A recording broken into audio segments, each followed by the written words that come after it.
के उदाहरण ताईं 60 ताईं नौकरी करे तो ड्यूटी करे तो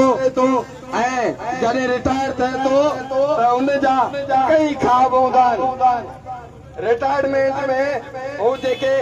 पैसा रखे थो त उहो सोचे थो त उहो हिकिड़ो माण्हू हूंदो त रिटायर थी ऐं हज कंदोसि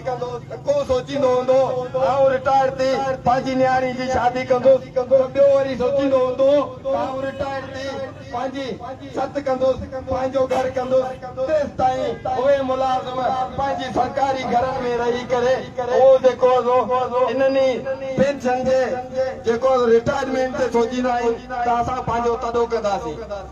ऐं उहे असांखां तॾा छिनिया वञनि था त असां सिंध गवर्नमेंट खे लाॻीतो चवंदा अचूं पिया त जेको 3 महीननि खां असांजी जदोजहद हले पई त अल्टीमेटम ॾींदा अचूं था त ही ज़ालमाणा फ़ैसिला असांखे क़बूल न आहिनि, इहे वापसि वठो। पर गवर्नमेंट पंहिंजी होड़ ते क़ाइम आहे ऐं असां गवर्नमेंट पे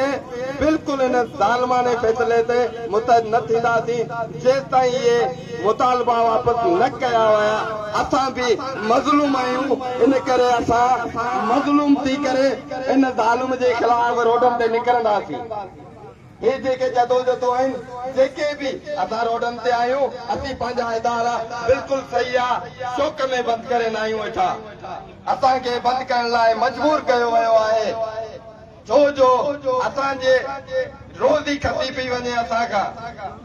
तो असां पंहिंजी रोज़ी बचाइण बि निकिता आहियूं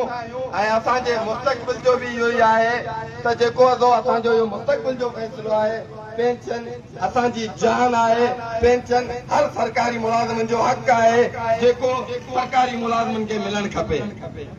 असां हिन जमहूरी हुकूमत खे ॿुधाइण चाहियूं था त तव्हां छा ॾिनो आहे माण्हुनि खे। तव्हां अॼु ॾींहं ताईं जेके बि हुकूमत